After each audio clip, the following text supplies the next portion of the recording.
J.Y. Jesus first, or the second, and yourself lost. This is vision of life. Amen.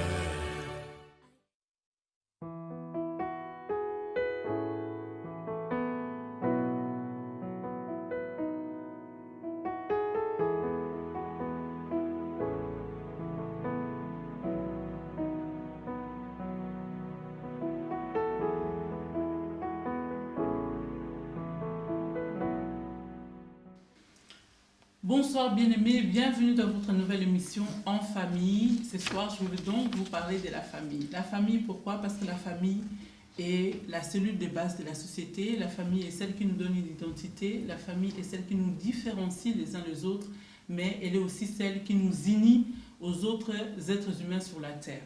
Alors, dans une famille, on reçoit de l'affection, on reçoit de l'amour. C'est un lieu où, normalement, nous nous sentons en sécurité. Malheureusement, aujourd'hui, nous pouvons constater que la famille est de plus en plus menacée par des divorces, menacée par des comportements inappropriés, menacée simplement par notre environnement.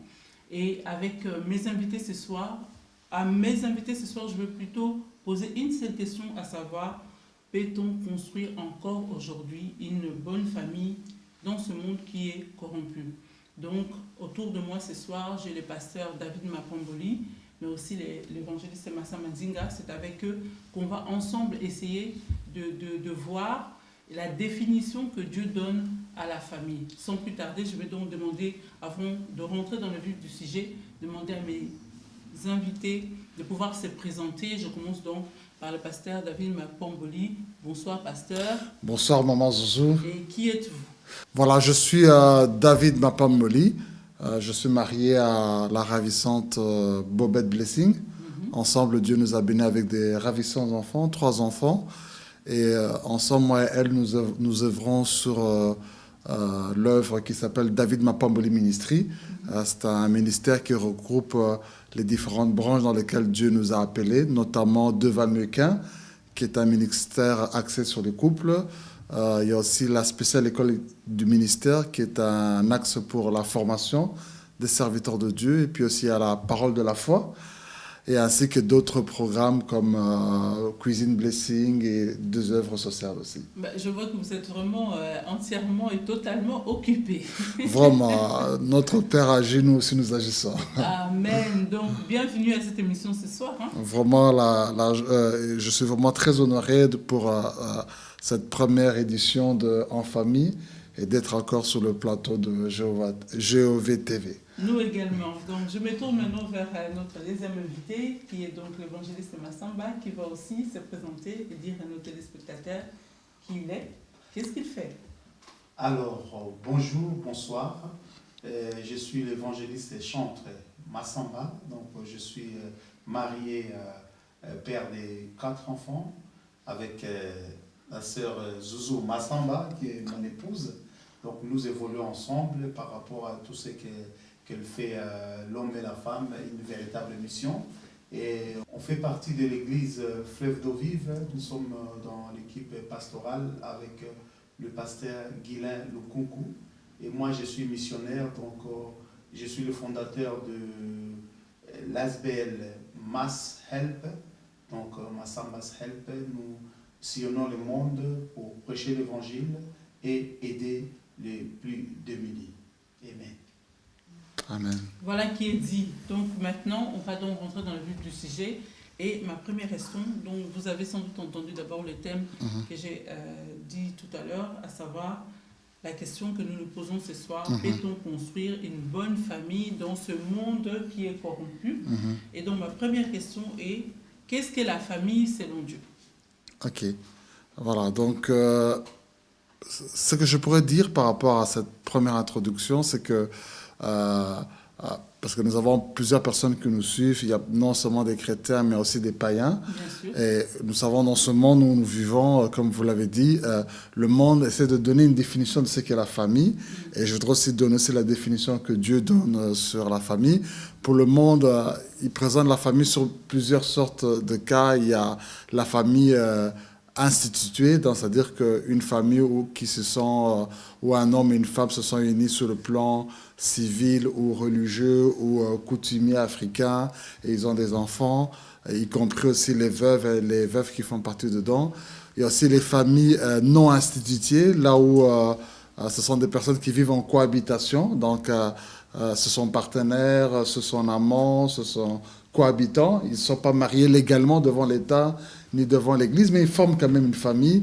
Il y a aussi des familles monoparentales, donc les personnes qui sont divorcées ou séparées, et puis aussi des familles alternatives, avec le phénomène qu'on a aujourd'hui pour le mariage pour tous, où des hommes ou des femmes de même sexe sont ensemble, mais ils font quand même une famille avec des enfants. La famille n'est plus la famille traditionnelle qu'on connaissait au départ. Voilà. On a toute une série, toute une forme des différentes familles qui prennent donc des formes. Voilà, c'est pour ça que nous voulons donner vraiment la véritable définition de ce qu'est la famille, parce qu'aujourd'hui, avec tout ce que je viens de dire, on ne sait plus qu'est-ce qu'est vraiment la famille, mais d'abord la famille, selon le plan de Dieu, c'est une institution divine. La famille n'est pas un phénomène de société, mais la famille est une fabrication divine. C'est Dieu qui est l'auteur. Et quand nous prenons la Bible dans le livre de Genèse, au chapitre 2, nous voyons que Dieu a créé l'homme, il a créé l'homme et la femme, Dieu les a bénis et Dieu l'a dit, multipliez-vous, reproduisez-vous. C'est-à-dire que faites des enfants pour remplir cette terre. Et donc nous voyons que la famille, c'est la composition d'un homme, d'une femme, donc deux personnes de sexes différents. Leur fruit de leur union crée des enfants. Et maintenant, c'est cette famille qui vit sous le même toit qui est la véritable famille, quoi.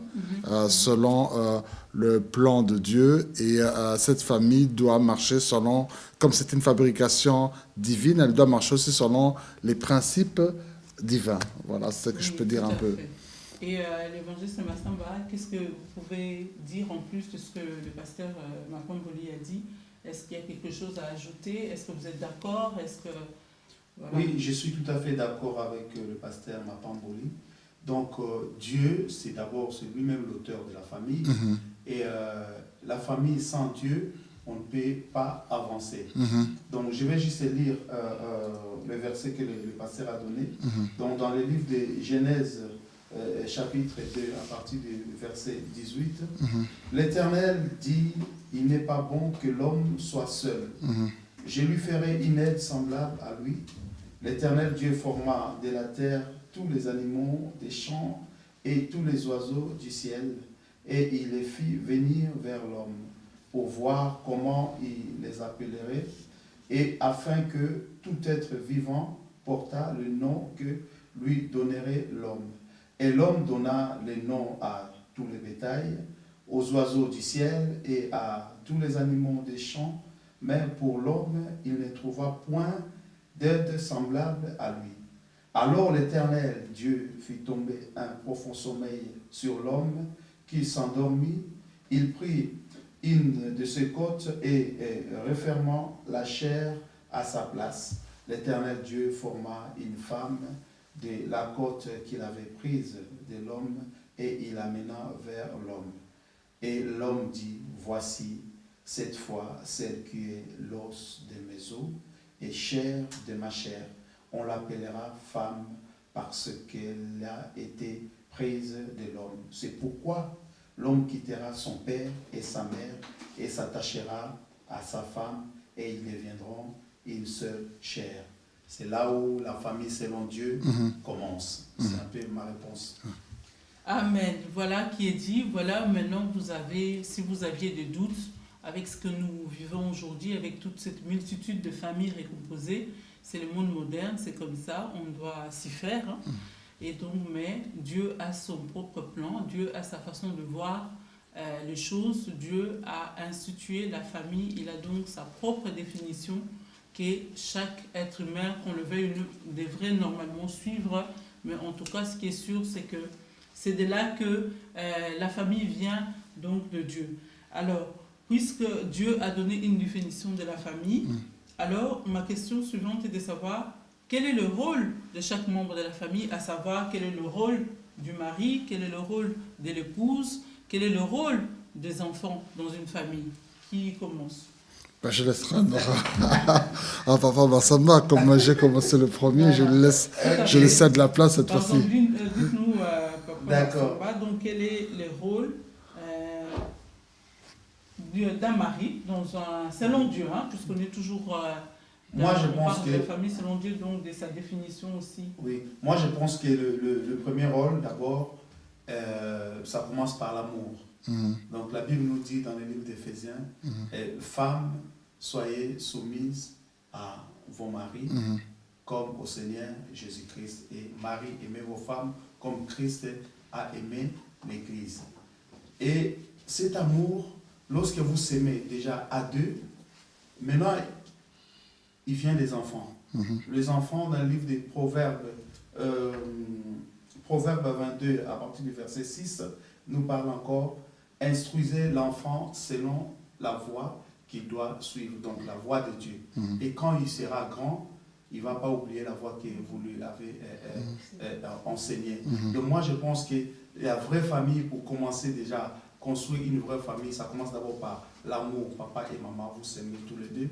Et lorsqu'il y a vraiment l'amour, et on va instruire les enfants selon la voie du Seigneur. Et je pense que là, on aura une famille solide. Mais quel est le rôle du mari? Qu'est-ce que Dieu dit? Donc, vous avez tout à l'heure cité le verset biblique. Donc, si j'ai bien entendu ce qui a été dit, le rôle du mari, c'est à savoir aimer sa femme. C'est ce que le Seigneur lui demande de faire. Et donc, et le rôle de la femme, c'est elle doit se soumettre. Donc, c'est l'obéissance par rapport à ça.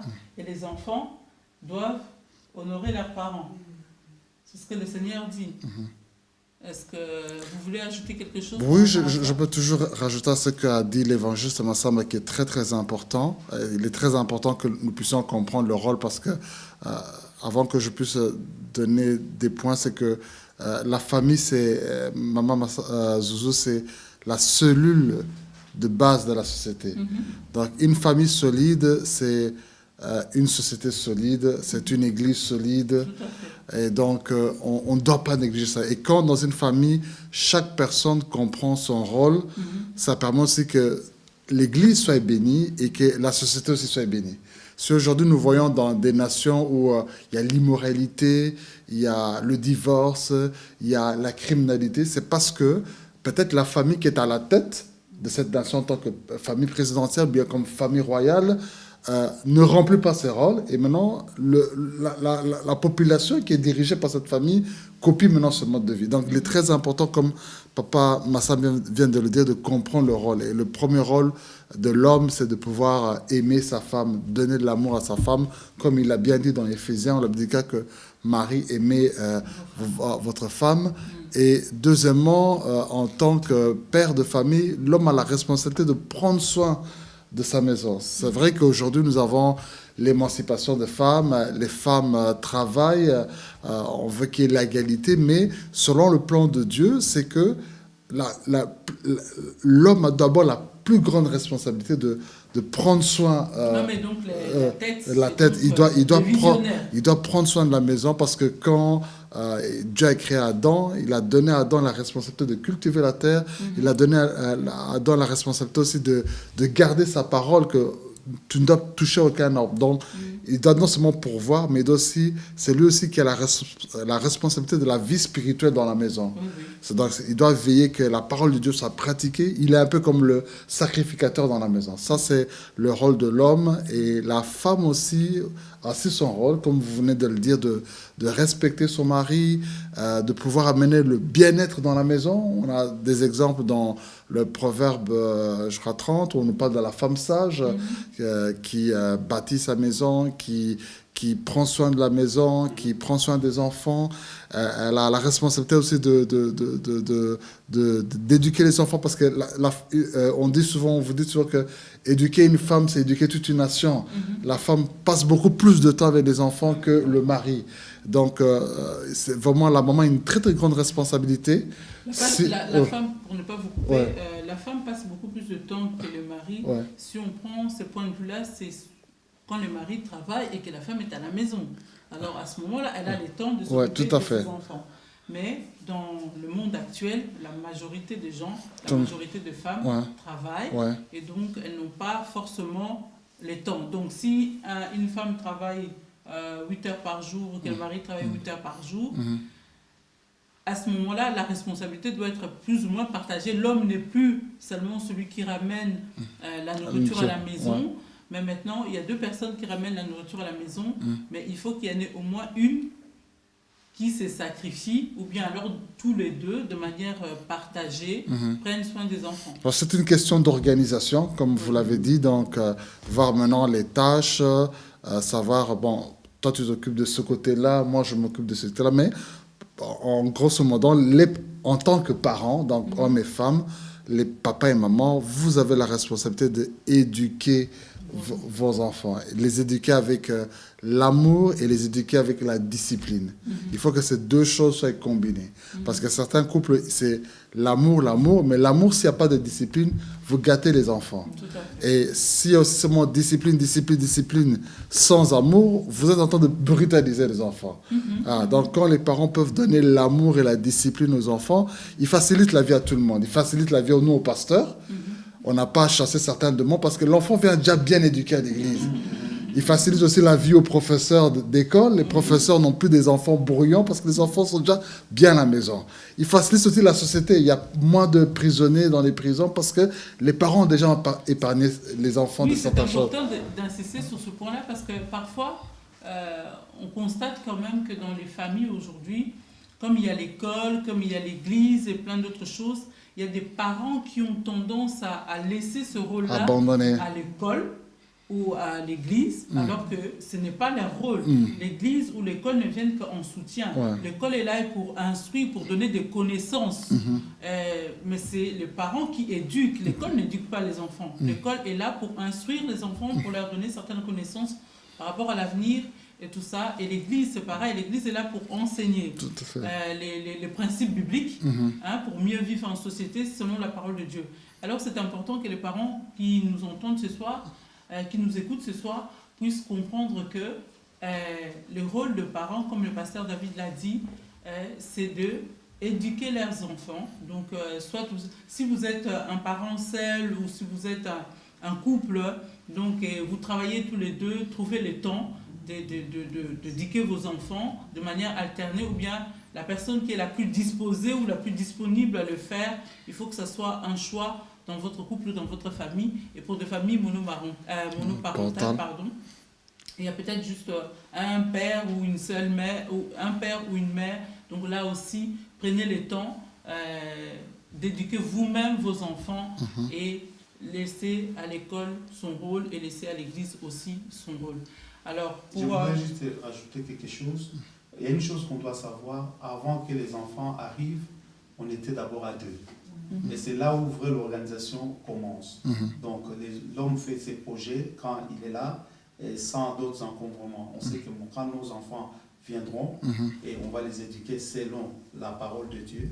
Et après, lorsque les enfants sont là, ils viennent trouver déjà qu'il y a quelque chose qui est déjà établi, placé. Nous, on fonctionne comme ça, on marche comme ça. Nous, on aime le Seigneur, on marche avec le Seigneur. C'est pour cela que j'aime bien les missions que tu fais, l'homme et la femme, c'est une véritable mission. La mission commence d'abord à 2 et les enfants viennent après. Donc c'est juste ça que je voulais. Et alors, on a parlé donc du rôle du mari, de la femme, et quel est le rôle des enfants quand ils viennent. Donc ils viennent trouver cette autorité, si au moins le couple a déjà établi ses règles, sa façon de faire les choses, sa façon de vivre, dont les enfants viennent et doivent en principe suivre ce qui a été établi. Donc le rôle véritable, qu'est-ce que Dieu dit par rapport aux enfants? Quel est le rôle d'un enfant dans une maison? Moi, je pense que je vais lire dans le livre d'Éphésiens encore, Éphésiens 6, à partir du verset 1. « Enfants, obéissez à vos parents selon le Seigneur, car cela est juste.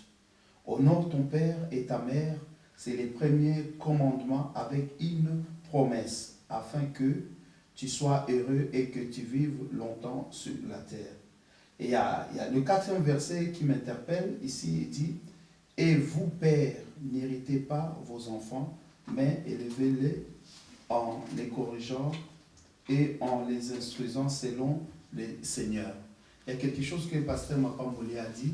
on ne doit pas être des dictateurs, des Django à la maison. On doit instruire, comme la Bible dit, instruire avec correction. La correction, ce n'est pas frapper avec les enfants, c'est pas frapper les enfants, mais c'est le dialogue.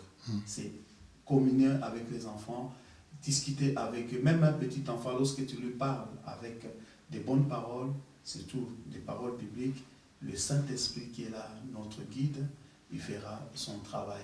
Donc je pense que les enfants, lorsqu'ils sont instruits dans le Seigneur, et Dieu, il est au-dessus de toutes choses, il fera grâce qu'on ait des bons enfants. Amen. Donc je retiens que ce que la Bible dit à vous, enfants, c'est que vous devez honorer votre père et votre mère, parce que Dieu dit, si vous le faites, vous allez vivre longtemps et heureux. Voilà les conseils qu'il vous est donné ce soir. Donc si vous ne le faites pas encore, c'est un conseil, si vous voulez réussir dans la vie, honore ton père et ta mère et tu verras ce que Dieu fera pour toi.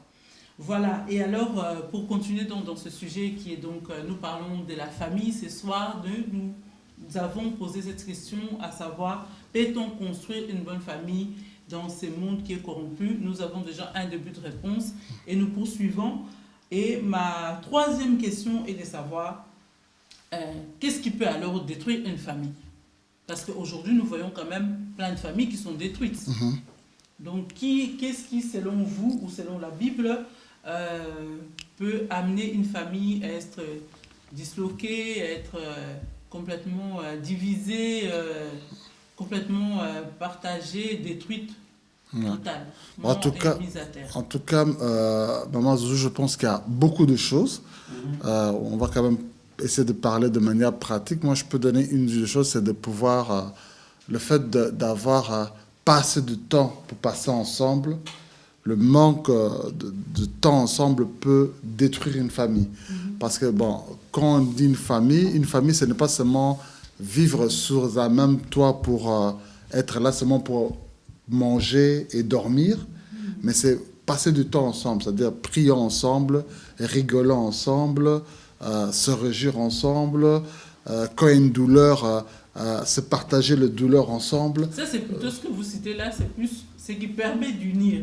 Mais qu'est-ce qui peut faire que, à un moment donné, ben, écoute, on était mari et femme, et puis tout à coup, on devient totalement des inconnus, ou bien, on voit ça aujourd'hui aussi, hein, des enfants qui réunissent leurs parents, ou bien les parents qui réunissent les enfants, enfin, on se retrouve orphelin sans l'être vraiment, alors que les parents sont vivants, mais on n'a plus de contact avec eux. Il s'est passé quelque chose qui fait que il n'y a plus de famille. Pour revenir à ce que je dis, comme tu l'as dit, ce que je dis peut aller dans les deux sens. Dans le sens qu'on peut donner comme solution pour garder les familles unies, mais dans l'autre sens, c'est que ce que je veux dire, c'est que, par exemple, quand une famille ne comprend pas l'ordre des priorités.